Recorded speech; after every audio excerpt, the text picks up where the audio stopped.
2 தீமோத்தேயு 3 அதிகாரம். மேலும் கடைசி நாட்களில் கொடிய காலங்கள் வருமென்று அறிவாயாக. எப்படியெனில், மனுஷர்கள் தற்பிரியராயும் பணப்பிரியராயும் வீம்புக்காரராயும் அகந்தையுள்ளவர்களாயும் தூசிக்கிறவர்களாயும் தாய் தகப்பன்மாருக்கு கீழ்ப்படியாதவர்களாயும் நன்றி அறியாதவர்களாயும் பரிசுத்தம் இல்லாதவர்களாயும் சுபாவ அன்பில்லாதவர்களாயும் இணங்காதவர்களாயும் அவதூறு செய்கிறவர்களாயும் இச்சையடக்கம் இல்லாதவர்களாயும் கொடுமையுள்ளவர்களாயும் நல்லோரை பகைக்கிறவர்களாயும் துரோகிகளாயும் துணிகரமுள்ளவர்களாயும் இருமாப்பு உள்ளவர்களாயும் தேவ பிரியராயிராமல் சுகபோக பிரியராயும் தேவ பக்தியின் வேஷத்தை தரித்து அதன் பலனை மறுதலிக்கிறவர்களாயும் இருப்பார்கள். இப்படிப்பட்டவர்களை நீ விட்டு விலகு. பாவங்களால் நிறைந்து பற்பல இச்சைகளால் இழுப்புண்டு எப்போதும் கற்றாலும் ஒருபோதும் சத்தியத்தை அறிந்து உணராதவர்களாய் இருக்கிற பெண் பிள்ளைகளுடைய வீடுகளில் இப்படிப்பட்டவர்கள் நுழைந்து அவர்களை வசப்படுத்தி கொள்ளுகிறார்கள். என்னேயும் எம்பிரேயும் மோசேக்கு எதிர்த்து நின்றது போல இவர்களும் சத்தியத்துக்கு எதிர்த்து நிற்கிறார்கள். இவர்கள் துர்ப்புத்தியுள்ள மனுஷர்கள், விசுவாச விஷயத்தில் பரீட்சைக்கு நில்லாதவர்கள்.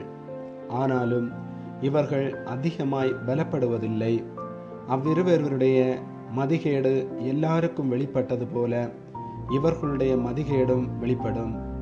நீயோ என் போதகத்தையும் நடக்கையையும் நோக்கத்தையும் விசுவாசத்தையும் நீடிய சாந்தத்தையும் அன்பையும் பொறுமையையும் அந்தியோகியா இக்கோனியா லிஸ்திரா என்னும் பட்டணங்களில் எனக்கு உண்டான துன்பங்களையும் பாடுகளையும் நன்றாய் அறிந்திருக்கிறாய். எவ்வளவோ துன்பங்களை சகித்தேன். இவை எல்லாவற்றினும் கர்த்தர் என்னை நீங்களாக்கி விட்டார். அன்றியும் கிறிஸ்து இயேசுவுக்குள் தேவ பக்தியாய் நடக்க மனதாயிருக்கிற யாவரும் துன்பப்படுவார்கள். பொல்லாதவர்களும் எத்தர்களுமானவர்கள் மோசம் போக்குறவர்களாகவும் மோசம் போகிறவர்களாகவும் இருந்து மேன்மேலும் கேடுள்ளவர்களாவார்கள். நீ கற்று நிச்சயித்து கொண்டவைகளில் நிலைத்திரு.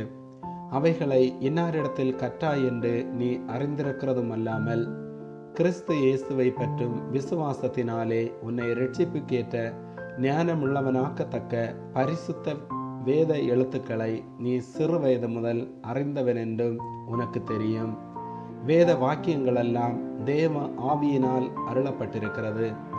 தேவனுடைய மனுஷன் தேறினவனாகவும் எந்த நற்கிரியையும் செய்ய தகுதி உள்ளவனாகவும் இருக்கும்படியாக அவைகள் உபதேசத்துக்கும் கடிந்து கொள்ளுதலுக்கும் சீர்திருத்தலுக்கும் நீதியை படிப்பிக்குதலுக்கும் பிரயோஜனமுள்ளவைகளாய் இருக்கிறது.